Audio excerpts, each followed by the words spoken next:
today I'm pressing forward with my short series. Well, it was a short series. It's gotten longer. My series, I'll need to correct all of my notes from here on out to not say short series, but my series on the return of Christ, or as I have called it, the last day of the last days. And in my previous sermon on this topic, I addressed the question of whether Christians ought to be looking for signs of the Lord's return. So the previous sermon was very much focused on that whole question because that is a very common assumption that a lot of Christians make, and the way they go about it also has a lot of assumptions. And in that sermon, I began by summarizing the efforts and the results of many Christians who try to predict the Lord's return by looking for signs. And that is certainly a common occurrence. And I also pointed out that their efforts fail 100% every time they try to do that. So secondly, I tried to issue what I called a strong reality check on this matter, which I hoped would humble us and make us more open to correction, just really driving home the collection of errors that is in the way of thinking when someone tries to look at a war or an eclipse or something like that and tries to deduce from that Jesus is about to return.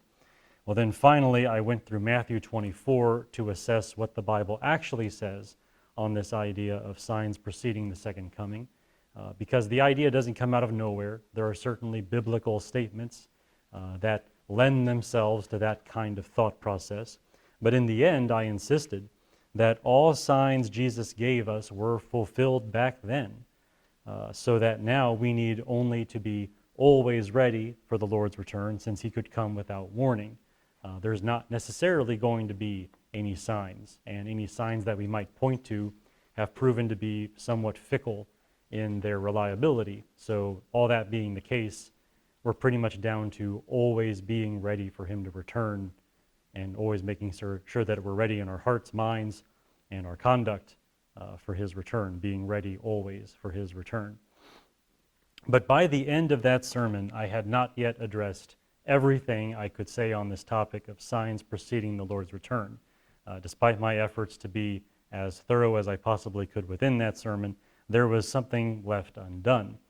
There is a passage in 2 Thessalonians, which some would say is meant to give us a series of events immediately preceding the Lord's return. So not necessarily signs in the traditional sense that a lot of Christians think, but certainly a series of events that many have found very noteworthy when talking about issues pertaining to the last days. So this passage is 2 Thessalonians chapter 2, verses 1 through 12, which I will go ahead and read right now. So starting in 2 Thessalonians chapter 2, verse 1, this is Paul writing to that church in his second letter to them.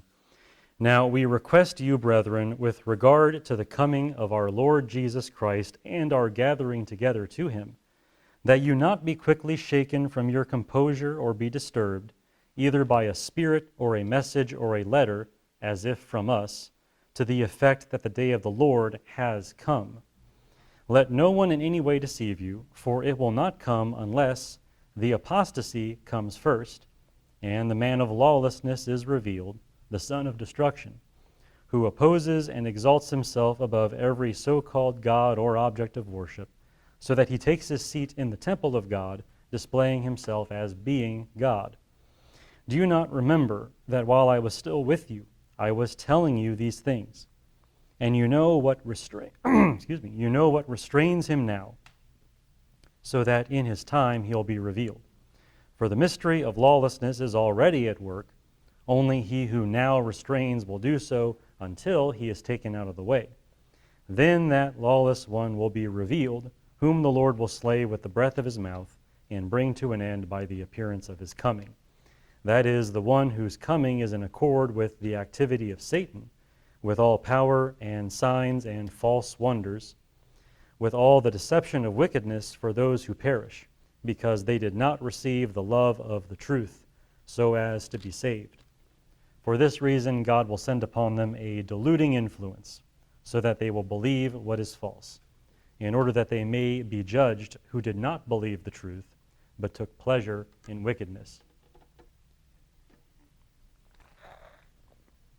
So the passage I just read is commonly interpreted and often used in preaching as pertaining to events that have not yet happened in world history. So, many people read this passage and say, well, we haven't seen any of that yet, and so that has to come at some point, and presumably before the Lord returns, right? And if that is correct, then we certainly have a promise of signs of some kind or other, probably more generically just events, but things that would indicate that the Lord is about to return, in that when we see these things, then we know we're living in this passage. That's very often how it is preached. On the other hand, not every Christian has understood the passage in this way, preferring an interpretation which connects it to past events, so things that have happened in some way or other.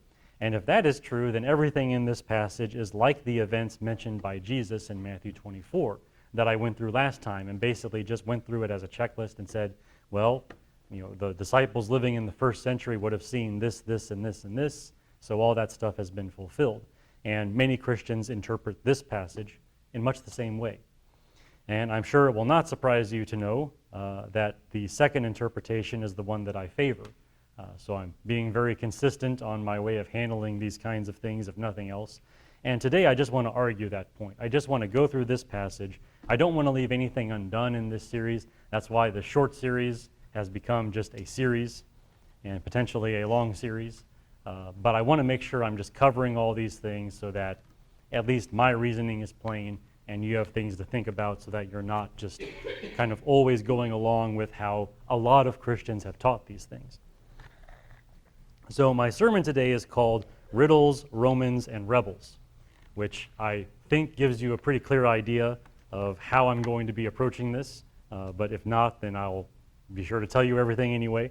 But Riddles, Romans, and Rebels, all of which may give you some idea of where this is going if you're familiar at all with things I've said in the past kind of on this topic. My outline has 5 headings, as I very often do, so let's just review those, and we'll see how this is going to be rolled out for the rest of the sermon today.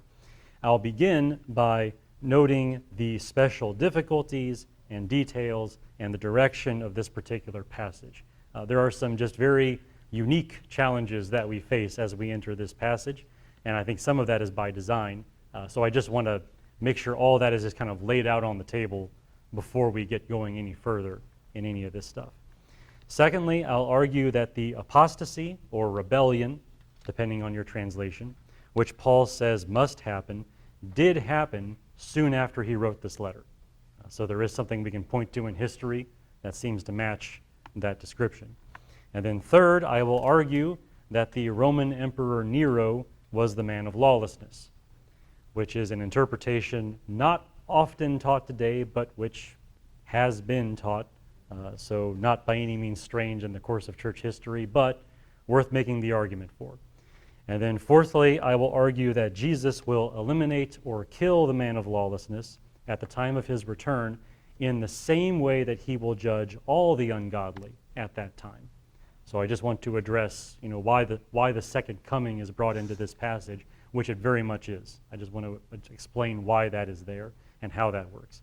And then finally, I will argue that this deluding influence, this deluding strong delusion, or however your Bible translation handles it, this strong delusion is what led the Jews to revolt against the Romans, leading to the destruction of Jerusalem. So again, we see that event come back full force into this particular passage as well, but I do think it belongs there. So I just want to go through those things and just show you how this passage has been understood by other Christians and why I think that's the right way to understand it. And through all of that, we'll see, again, just this idea that there's not really any kind of preceding sign or events that are really a warning that Jesus is about to return. He's just going to show up unannounced, and we just have to be ready for that. Well, let's begin by noting the special difficulties and details and direction of this passage. Just take a few moments to acknowledge that what lies before us is kind of its own thing, and maybe needs some special comments about it before we get much further.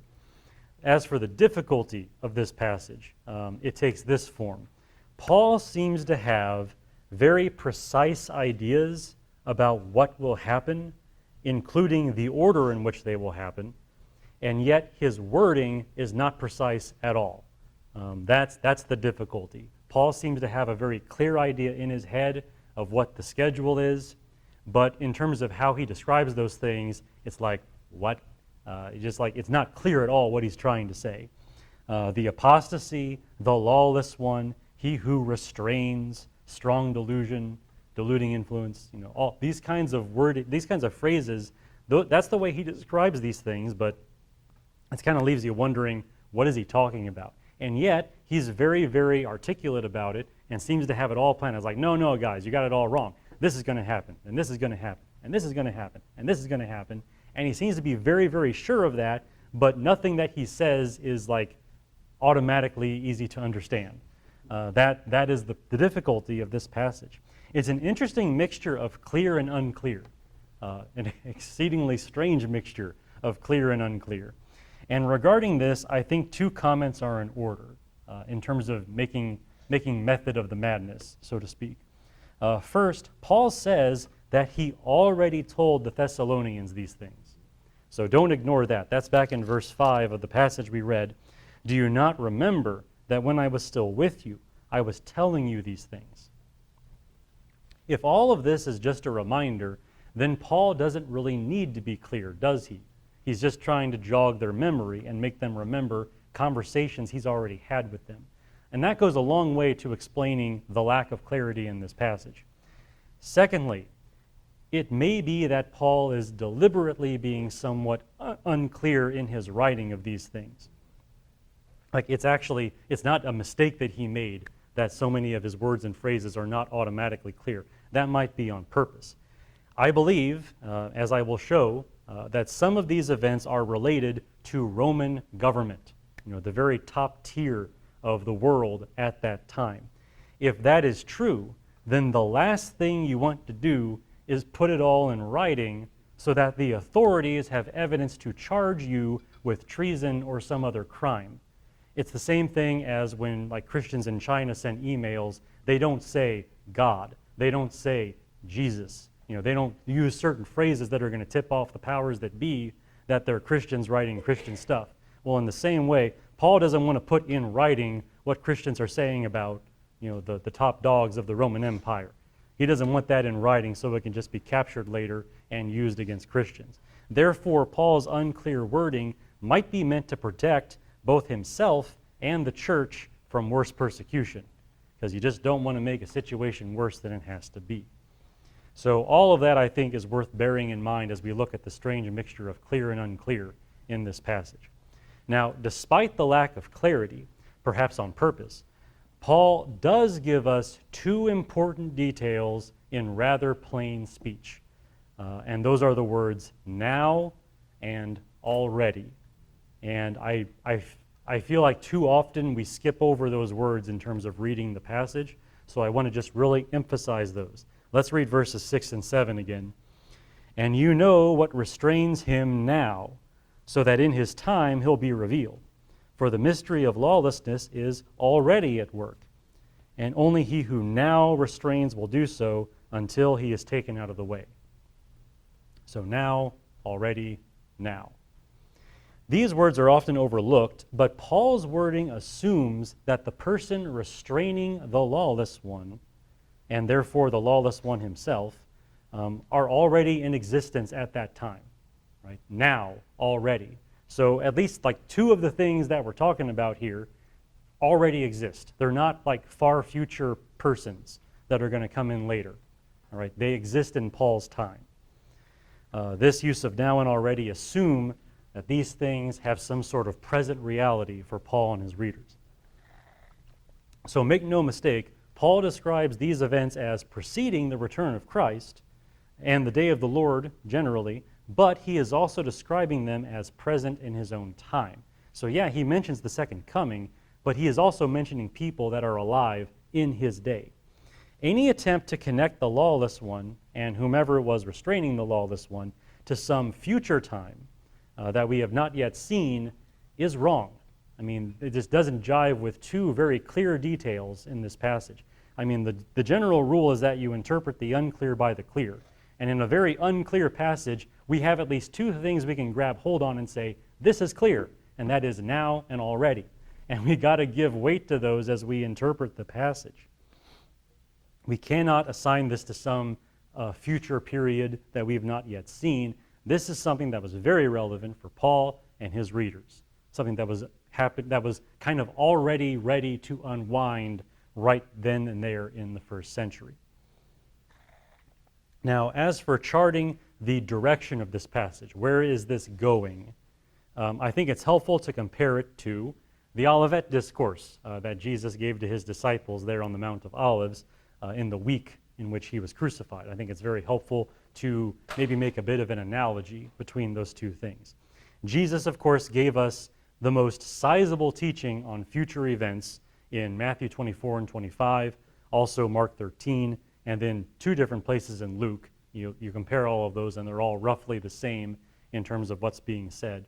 And in those passages, Jesus describes events which his first disciples would actually see, mostly pertaining to the downfall of Jerusalem at the hands of the Romans, and some things that would happen before that, and some things that they would see in their lives immediately following. But Jesus also taught in those same passages at that same time, the Olivet Discourse, about his return, which would happen after the downfall of Jerusalem, although he gave no precise timing for that, and said no one could know the day or the hour. So you see, Jesus does have some concern to tell his disciples, these are the kinds of things you're going to see unfold, and then after these things, I'll return, without any kind of promise about when that would be. Nonetheless, you're going to see all these things, and he'll return. That's kind of the structure of the Olivet Discourse. Now, since Paul is a Christian, we have reason to expect that Paul might view history much the same way that Christ did, that he's going to follow in the footsteps of Jesus in how he talks about the future, whether that's the immediate future or the time of the return of Christ or anything like that. And if that is true, then we have more reason to believe that Paul begins with first century events and then, puts them in relation in some measure to the return of the Lord, just like Jesus himself did in his Olivet Discourse. My point being that Paul, being a Christian, is going to talk about these things like Christ, and Christ followed that basic method, so we can assume, at least as a helpful, maybe first place to begin, I guess you could say, we could maybe ask ourselves, is Paul doing the same thing? And can we make that work as we read the passage without leaving out any details? That's kind of the challenge that we face in doing this, but I think that's a strong direction for us to travel in as we look at this passage.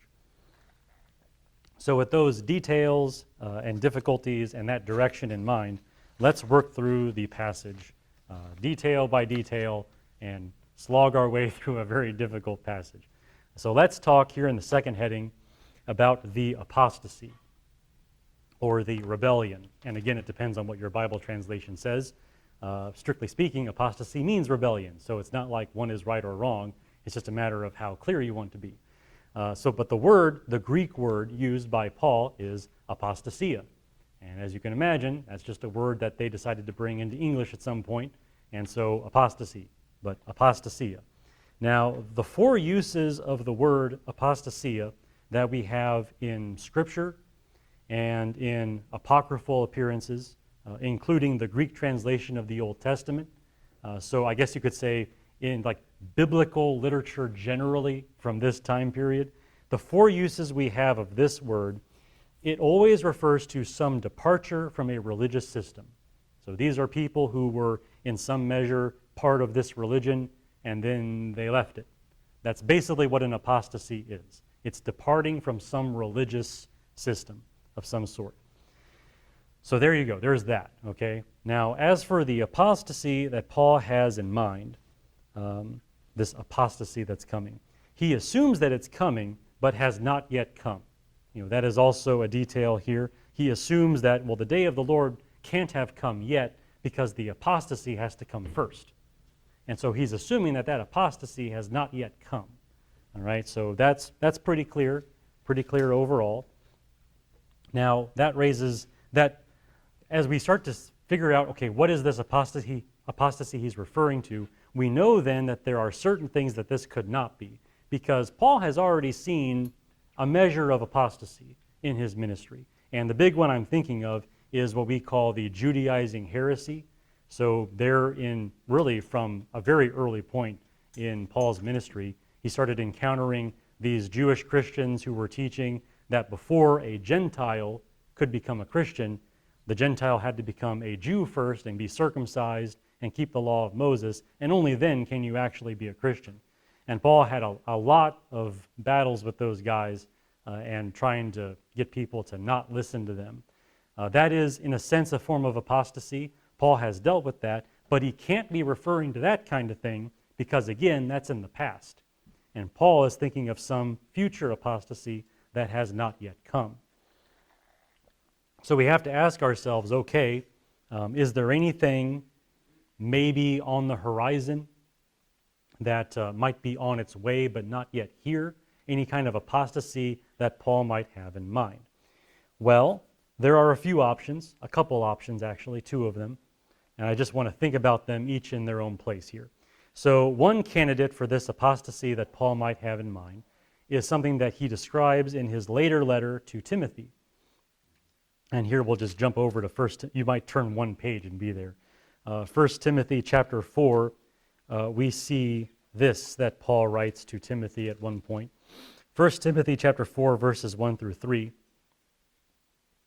But the Spirit explicitly says that in later times some will fall away from the faith, paying attention to deceitful spirits and doctrines of demons, by means of the hypocrisy of liars, seared in their own conscience as with a branding iron, men who forbid marriage and advocate abstaining from foods which God has created to be gratefully shared in by those who believe and know the truth.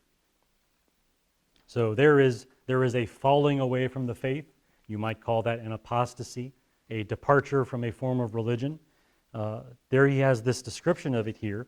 Makes it sound like it could be in the future, maybe something Timothy might have to deal with later, and maybe this is just Paul's way of warning him about that.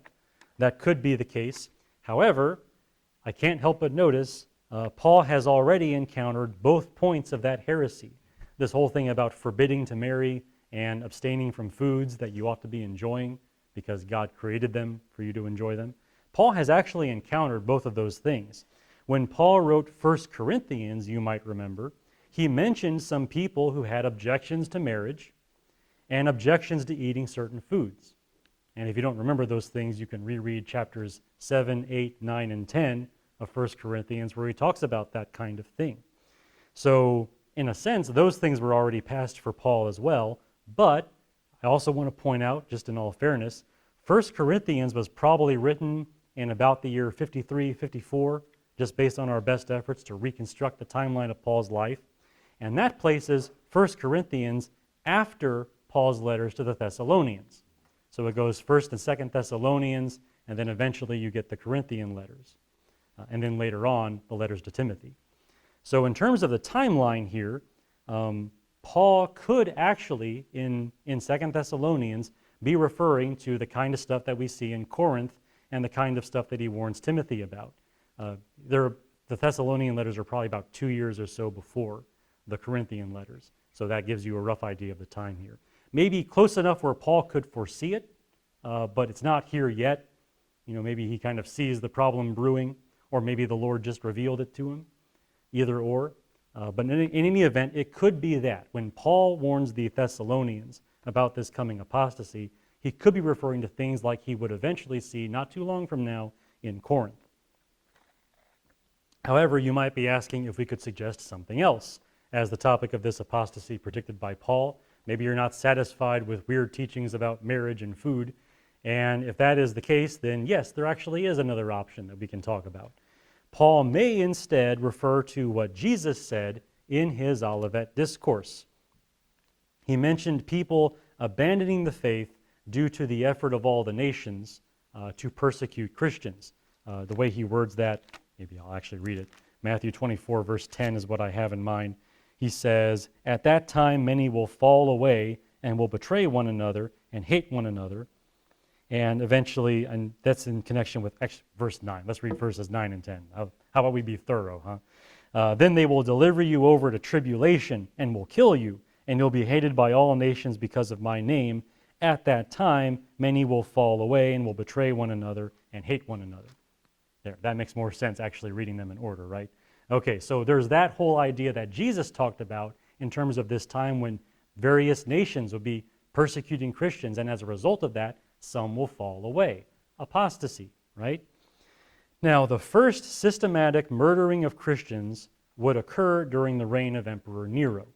There was certainly persecution before that, and certainly Christians had died before that, but Nero was especially brutal, which is why among Christians the name Nero always kind of sends a shiver down the spine, because Nero was especially just virulent in his hatred of Christians and persecuting them, basically blaming the whole fire of Rome on us when it was actually started by him. But that's another story for another time.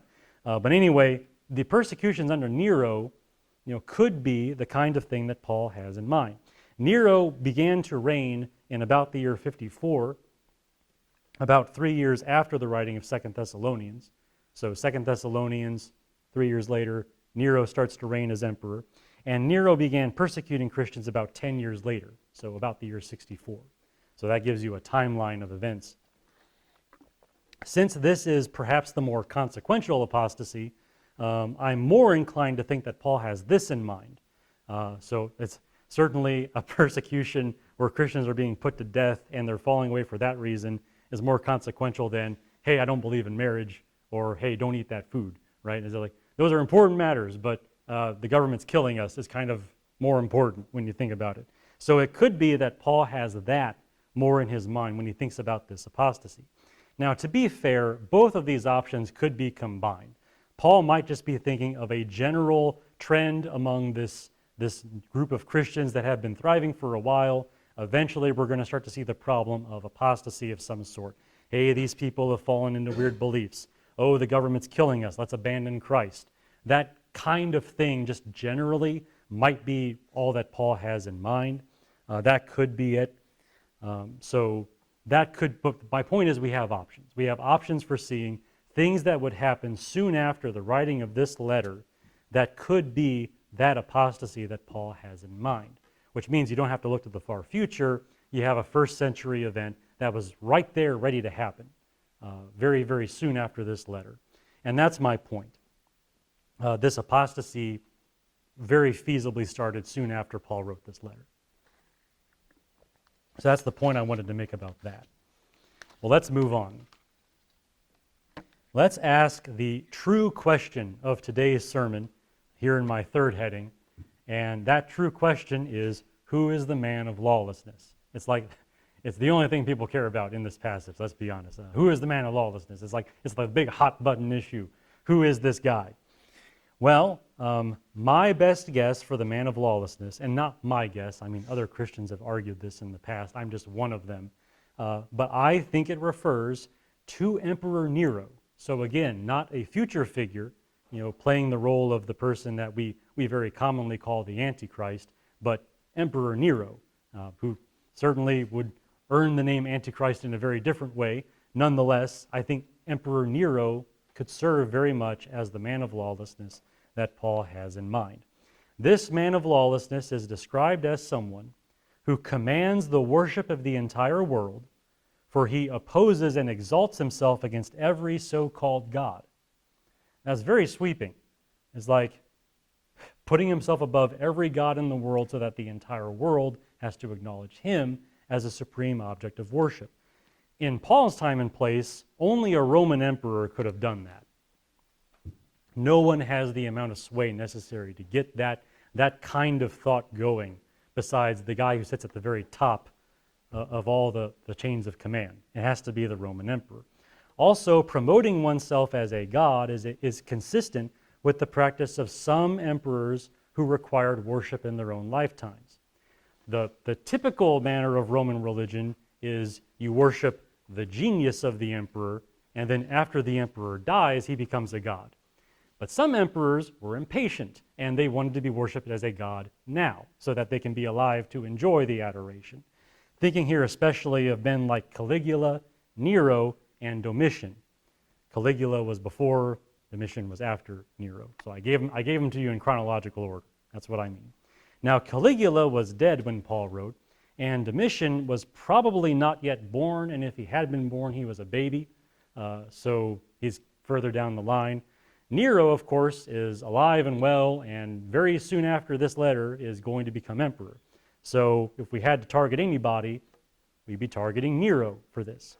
And that leads into the companion question. What Paul means when he mentions someone restraining the man of lawlessness until his time comes. Because that's another detail of the passage. He who restrains. And Paul just doesn't want to tell you anything more than that. He who restrains will do so until he is taken away. Well, what is that about? Well, my best guess, and again, not just my guess, but the guess of other people, my best guess for the restrainer is the emperor who ruled right before Nero. Because after all, as long as he's alive, Nero can't be emperor. Like, that's kind of how this whole thing works when you've got this line of succession. So the emperor who ruled right before Nero and the emperor who was emperor when Paul wrote this letter was Claudius, Emperor Claudius. Now, as long as Emperor Claudius was alive, as he was when Paul wrote this letter, Nero could not reign, nor could he exalt himself as a living God, nor persecute Christians. None of that can happen while Nero is still kind of waiting in the wings for his time to come. He's kind of waiting for the old man to die, I guess, but until that happens, Nero can't do anything. In that sense, Claudius would be a restraining force against him. And it's also worth noting that Emperor Claudius was, generally speaking, a very benevolent emperor and has a very good reputation among historians for that reason. So compared with a guy like Nero, who burned down a whole city so he could build more buildings and then blamed it on the Christians and did all kinds of other things that were very terrible, Claudius looks pretty good by comparison. So he's the restrainer, Nero's the man of lawlessness. It's a very fitting comparison when you put the reigns of the two emperors next to each other for who does what. Furthermore, if Paul is thinking of Roman emperors, he would not want to write that plainly in the letter, again, for fear of that letter falling into the hands of the authorities, and then now the Christians are in hot water because they're writing anti-Roman propaganda. He doesn't want to do that, so he says, he who restrains, the man of lawlessness, and not Claudius and Nero. Okay, he doesn't want to do that, so he's going to write these very ambiguous phrases so that no one gets in trouble for the things that they're writing and reading. Now, at this point, probably the one thing that is maybe sticking in your mind, if you're trying to compute, okay, is the man of lawlessness Emperor Nero, is all this stuff that happens back then, the one thing that's probably sticking in your mind is this statement about sitting himself in the temple of God.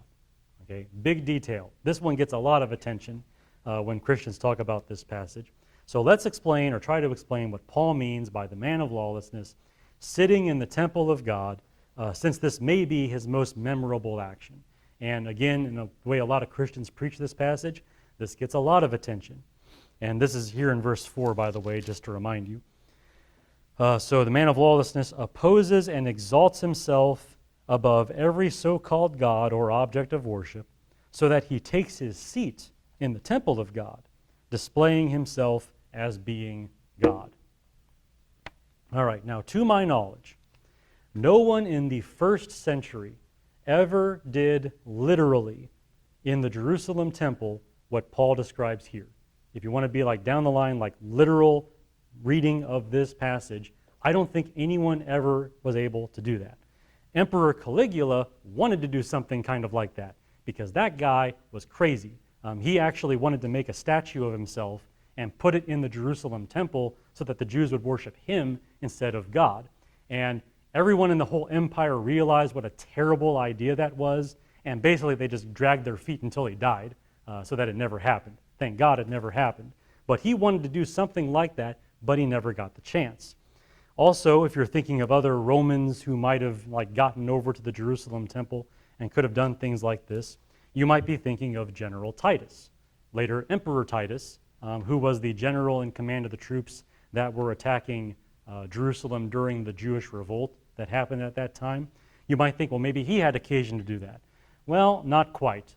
Before he had a chance to do anything like that, the temple in Jerusalem burned down because it was being attacked, and things tend to burn down in war, and that's exactly what happened. We have indications from Josephus about some of his soldiers conducting pagan worship in the gates of the temple, but nothing about any man, going into the temple, sitting down and saying, "I am God," or anything like that. We don't have that for Titus. We don't have that for Caligula. We don't have that for any Roman emperor that we know of. So, I now have to explain this whole idea of the man of lawlessness sitting in the temple and how Nero might have done it without doing it. Right? That's the burden on me to do that.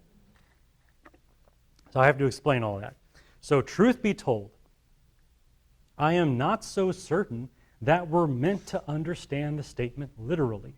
And again, this is one of those things where you get to Christians talking about these things, and you've got some that insist on a literal reading of every single passage and every detail, no matter how bizarre it gets. And then you've got others that are more loose on that and realize that sometimes words are about creating an image and creating an idea rather than literal events. Well, on that point, let's talk about this. Sitting himself in the temple as though he were God. Might that be meant to create an image in your head? Let me put it to you this way. Let's say the passage said this. He sits himself on the throne of God as though he were God. What if Paul had written that? I don't think anyone would have understood that as meaning the man of lawlessness literally ascends into heaven and literally sits down on the throne of God, which probably isn't even a physical throne. And so how could he? No one would think that. They would just say, okay, sitting himself on the throne of God just means he's a pretender. Okay? He's trying to present himself as though he were God, as though he were worthy of worship, even though he's not. If this passage had said he sits himself on the throne of God, everyone would have understood immediately that it was not a literal statement. So my question is, why are we so insistent upon making it a literal statement about the temple? Because again, this is very common for people to do that. They insist that, oh no, he's got to sit down in the temple. Well, does he? What if that's just creating an image in your mind? Sitting himself in the temple of God means he's taking upon himself the prerogatives and the assumptions of godhood. What if that's all that means? What if it doesn't have to be literal? I think it's fair to at least suggest that that is the idea. I also think that the career of Nero was bad enough for people to say he thinks he's God. He has seated himself in the temple of God as though he were God, and he commands worship instead of the true God. I think the career of Nero is worthy of such a statement as that.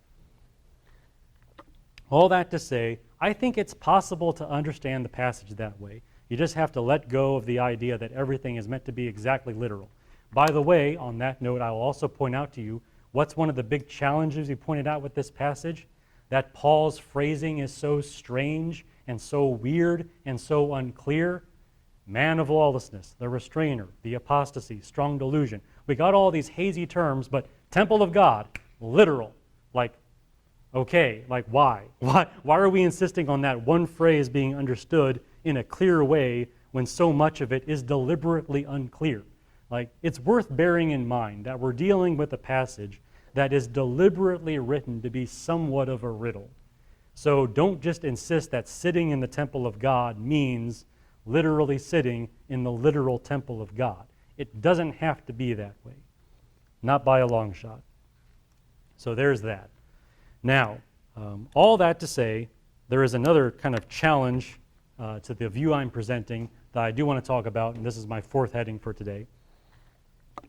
I need to comment on this idea that Jesus will eliminate or kill the man of lawlessness at the time of his return. And I said earlier that Jesus will eliminate or kill the man of lawlessness at the time of his return in the same way that he will judge all the ungodly at that time. So again, that's the argument I want to make here at this point, that Jesus will eliminate or kill the man of lawlessness at the time of his return in the same way that he will judge all the ungodly at the time of his return. So let's read again verse 8 here in 2 Thessalonians. It says, "Then that lawless one will be revealed, whom the Lord will slay with the breath of his mouth and bring to an end by the appearance of his coming." So there's the picture. We've got Jesus coming and slaying this man of lawlessness with the breath of his mouth.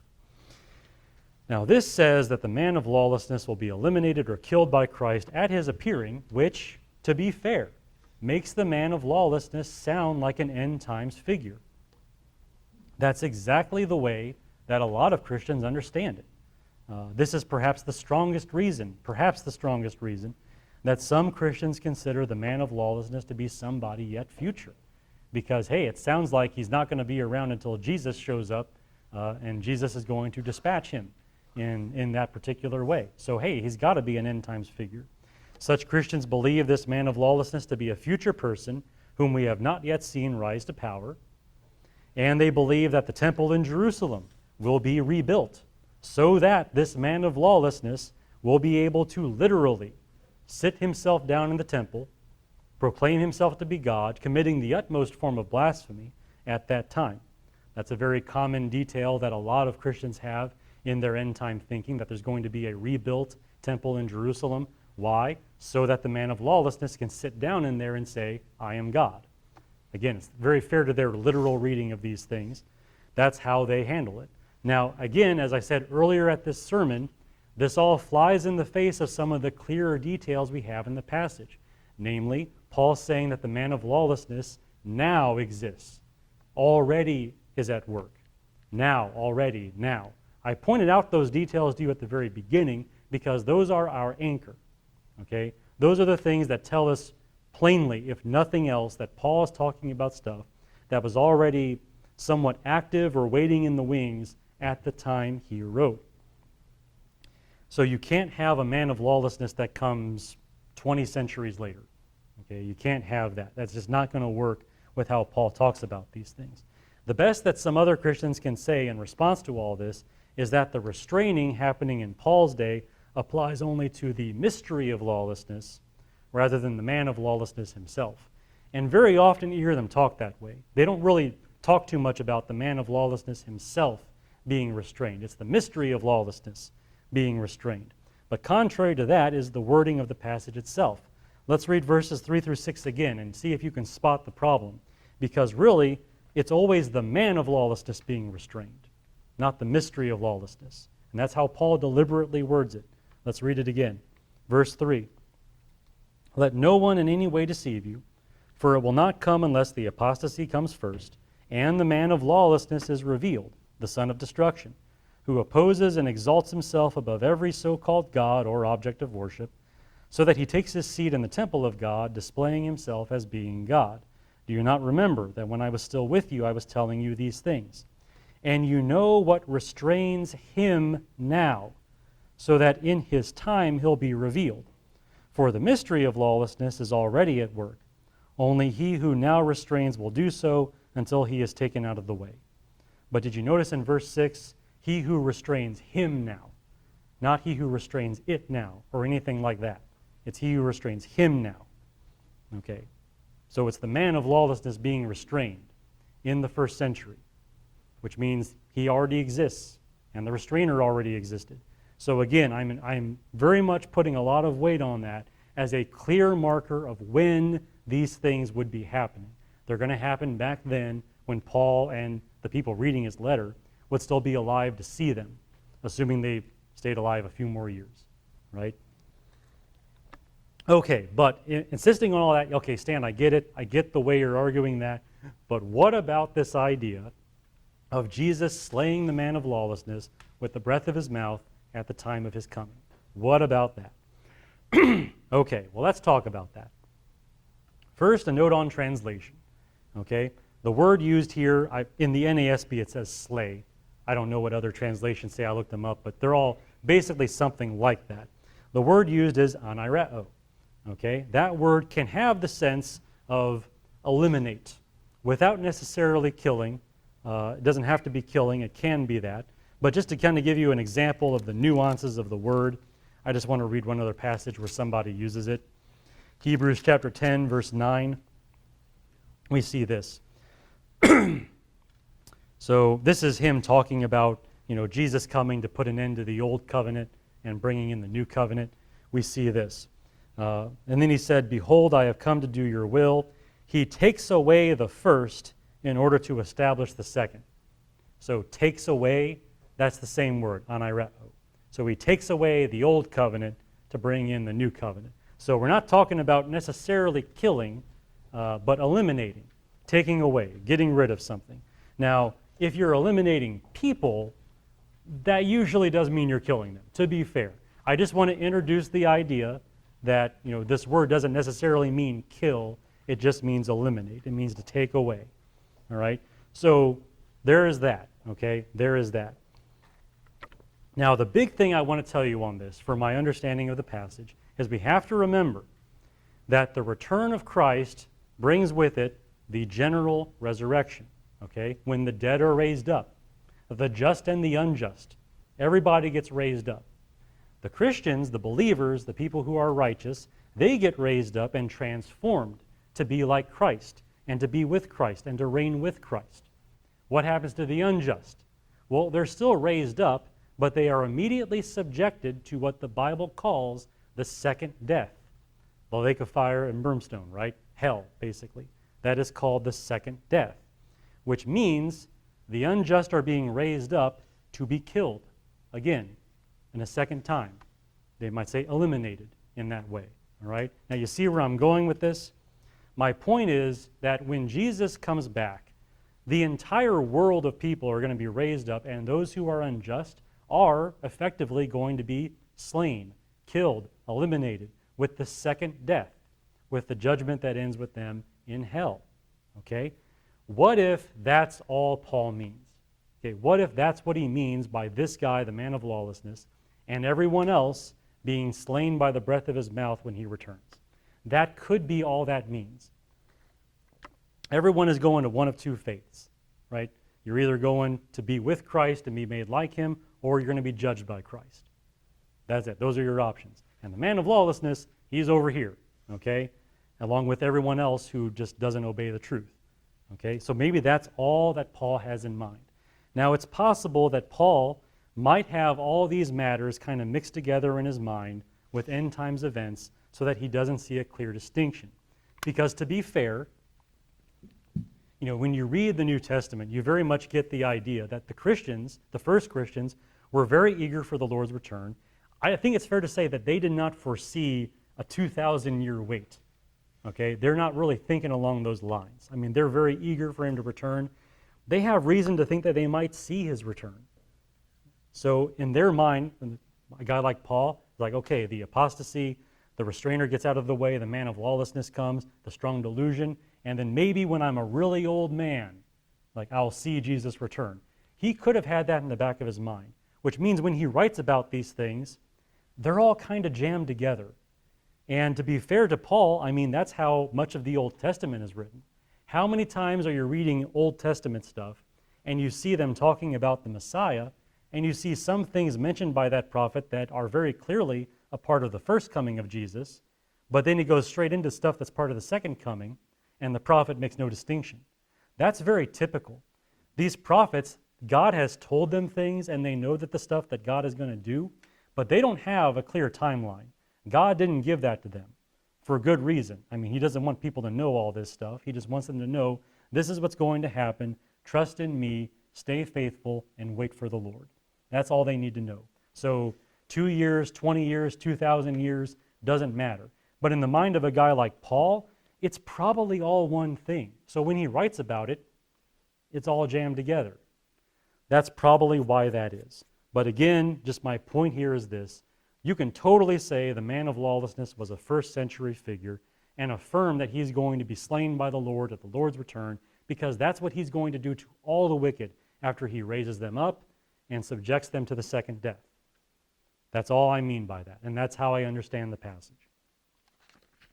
So that's what I have to say about that part of things. Last thing, last detail, and that is the diluting influence, depending on how your Bible translates that. Strong delusion, I think, is also common. But what is that? What do we mean by that? So this is the topic of my fifth and final heading, and I am of the mind that the delusion and its result are the false prophets and signs leading Israel to revolt against Rome and continue in their revolt. So I'm again connecting this very strongly to the Jewish revolt against the Romans and what was eventually the destruction of Jerusalem at that time. Let's read the verses again. This is verses 8 through 12. So it says, "Then that lawless none will be revealed, whom the Lord will slay with the breath of his mouth and bring to an end by the appearance of his coming. That is, the one whose coming is in accord with the activity of Satan, with all power and signs and false wonders, and with all the deception of wickedness for those who perish, because they did not receive the love of the truth so as to be saved. For this reason, God will send upon them a deluding influence, so that they will believe what is false, in order that they may be judged who did not believe the truth, but took pleasure in wickedness." So, the man of lawlessness appears and starts doing stuff, and eventually there's the judgment from the Lord on him. But before that, there's also this strong delusion, this deluding influence that comes in along with that man of lawlessness that results in those people being judged because they did not cling to the truth. They wanted the falsehood. They wanted the wickedness. So all of that, I think, refers to what was happening in the minds and hearts of the Jewish rebels who decided to revolt against Rome and were eventually destroyed in their rebellion. And it's worth mentioning at this point that the Jewish revolt actually began during the reign of Nero. So in terms of like historical events lining up, that works. The Jews started their revolution whenever Nero was emperor, so that checks out. Now as for the delusion, it is described as a punishment for unbelief, which then magnifies their unbelief through satanic activity, false signs, and wonders. Okay, so the idea being, if what I'm saying is true, then you have the people among the Jews, many of them, most of them, who did not believe in Christ, so they've rejected him as their Messiah. And then as punishment for that, God hands them over to a greater, even like greater apostasy, if you will, a delusion, to where they just like go on that line more and more until they're eventually wiped out, which many of them were, because that's how that revolution ended, whenever they revolted against the Romans. So do we see that? Is that something that we can actually testify to? Well, Jesus says a lot of things kind of like that in his Olivet discourse that, again, are very much tied to things kind of gearing up for that Jewish revolt. Let me just read a few verses again from Matthew 24. Lots of Matthew 24, I know, but it's an important passage. So Matthew 24, this is just rapid fire. Verse 5, "For many will come in my name, saying, 'I am the Christ,' and will mislead many." Verse 11, "Many false prophets will arise and will mislead many." Verses 23 and 24, "Then if anyone says to you, 'Behold, here is the Christ,' or 'There he is,' do not believe him, for false Christs and false prophets will arise and show great signs and wonders, so as to mislead, if possible, even the elect." And I flagged that last one in particular because, hey, you got false prophets and false Christs showing signs and wonders. Well, Paul says that this deluding influence comes with satanic false signs and wonders, right? Seems to be a link there. It seems that Paul and Jesus are talking about the same thing. Now, here's the point I really want to make, and I'm going to refer to Josephus here. Josephus is that Jewish historian who lived at the time of the Jewish revolt and wrote a lot about it. We delved into some of Josephus' stuff back when I was teaching through Matthew 24, so I want to appeal to Josephus again. Josephus mentions that in the years leading up to the Jewish revolt, and even in Jerusalem, during the siege where the Romans had the city surrounded, and it was only a matter of time before everything burned down, and those times, there were false prophets encouraging the revolt. There were signs that people interpreted as being signs of favor from God in terms of spurring them on to their revolt and continuing on in it. Now, Josephus is a bit nuanced about this.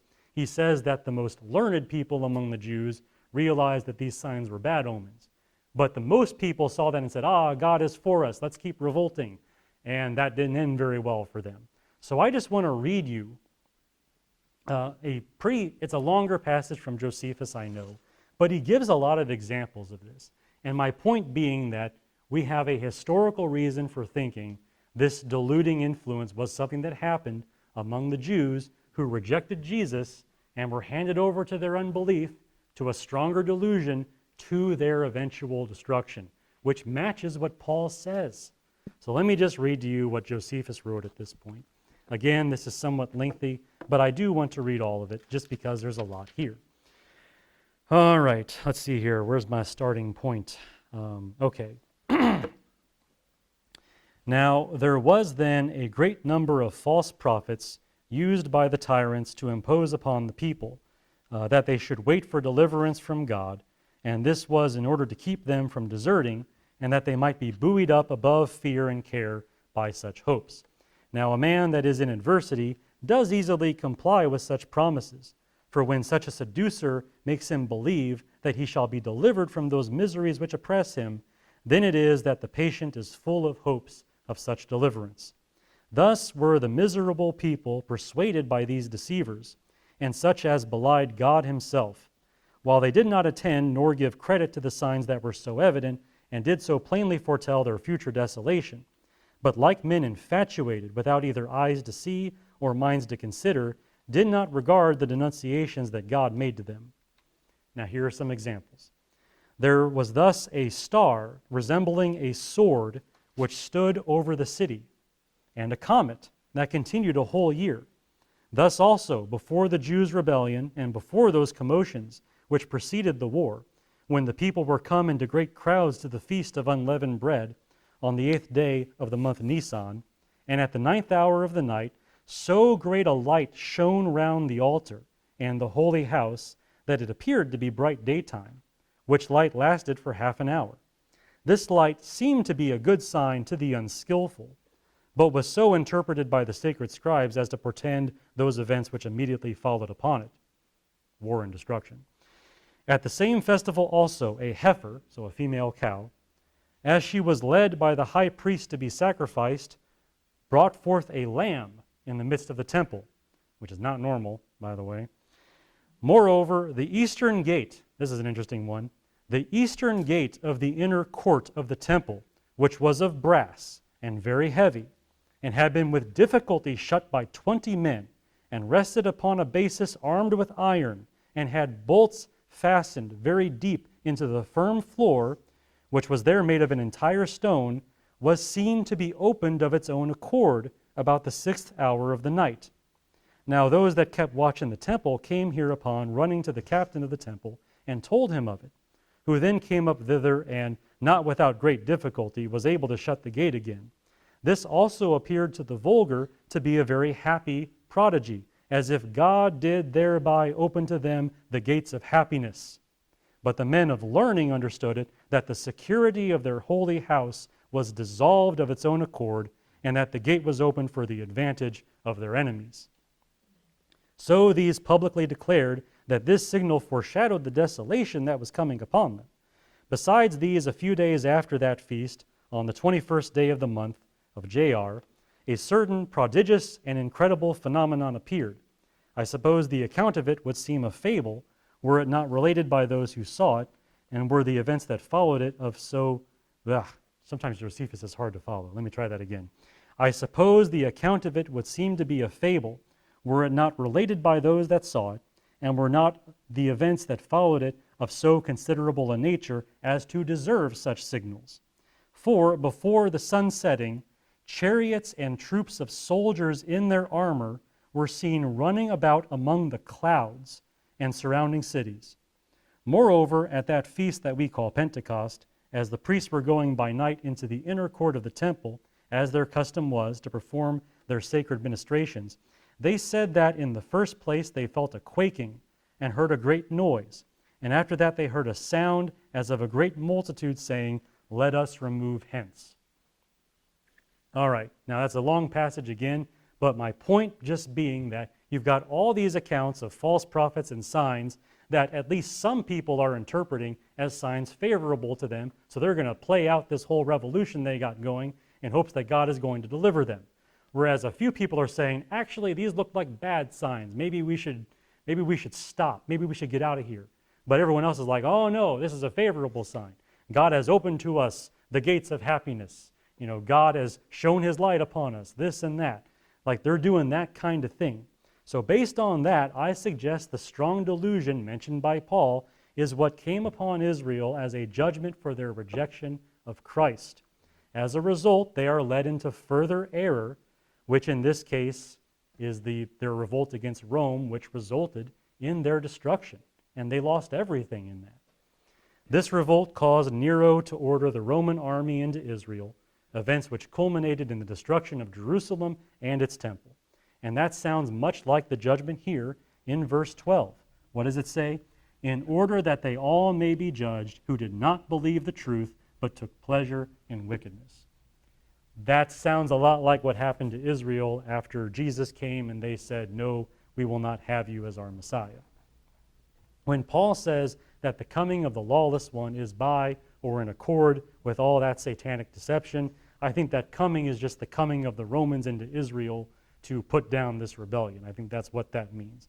And if I am right, then this delusion and its result are the false prophets and the signs leading Israel astray in their efforts to rebel against Rome, to continue in that rebellion until the hammer fell and they were all wiped out.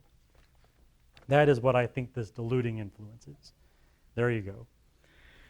So, let's bring this down to a close here.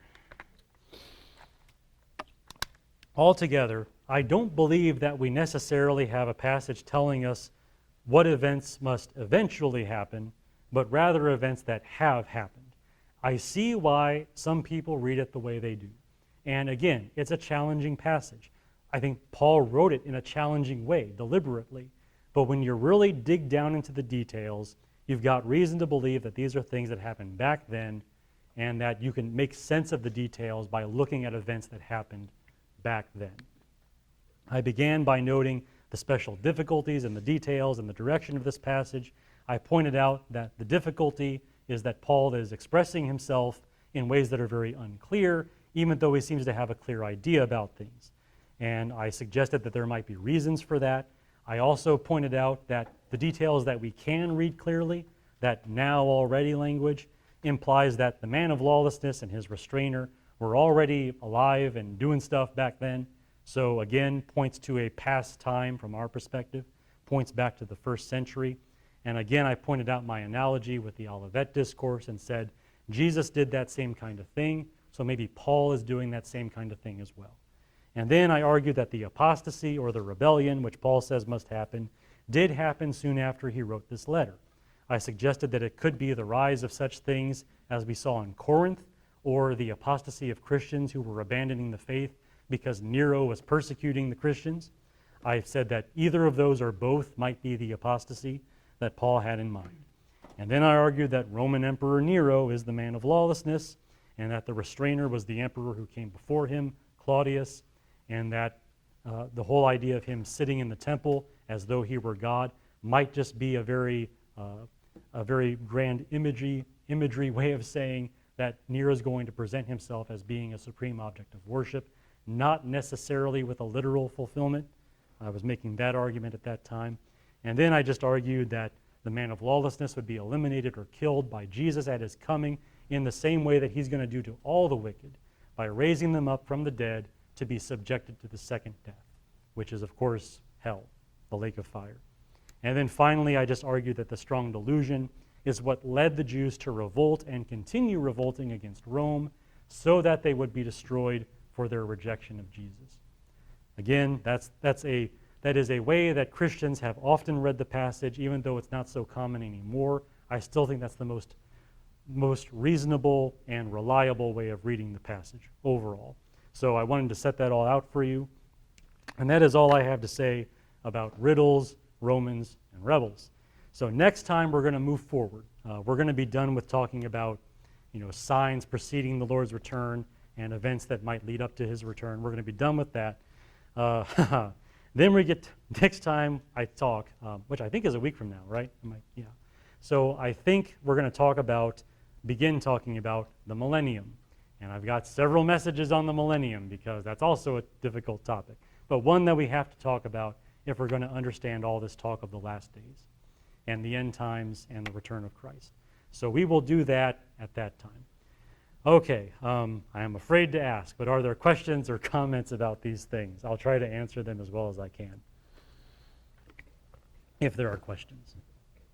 You talked for a little bit about the taking a seat in the temple, Yeah. and I hadn't ever tried to think before about what seat would be in the temple that he would sit on, which the only seat I'm aware of would be the mercy seat that's on top of the Ark of the Covenant in the Holy of Holies.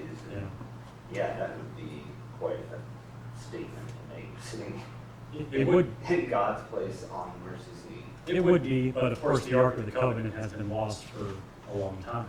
And I mean, because at that time or in the Oh, by that time they didn't. I mean, there's like, it's hard to put a point on like when the Ark of the Covenant actually went missing, but the last recorded evidence of it in the Old Testament, like when people actually knew it was there, was like long before Jesus. So, I mean, there's no Ark. Gotcha. Yeah. So, but anyway, yeah. In terms of what seat, usually when Christians talk about that, they usually their idea is like him setting up a seat. So not using a seat already there. The temple is not built to be a place for anyone to sit and do things. The priests are in there doing stuff. There's no like chair or anything like that. Anyway. What was the time frame with Nero? When was he? Okay, so in terms of like relation to when Paul wrote, Yeah, like what AD what? sure. So Paul probably wrote this letter around the year 51. Nero started to reign in about the year 54, and then like in year 64, that's when he started really like persecuting Christians. And he didn't reign for much longer after that. I can't remember the end date of his reign, but it wasn't actually so like this here. He was still emperor when the Jews started revolting. That was in 67, so like probably up to there. 68, okay. So The notes I didn't write to myself. suicide in 68. Okay. Hmm. So the, Yeah, that's another one. Yeah. So the general flow here is Paul says, all right, we're going to talk about the coming of the Lord Jesus Christ. And then he starts writing about stuff that is going to come but hasn't yet, but then did shortly take place. Yeah. Except for when he says, like in verse 8, that the Lord Jesus is going to come and kill him. That we're now talking about the second coming again.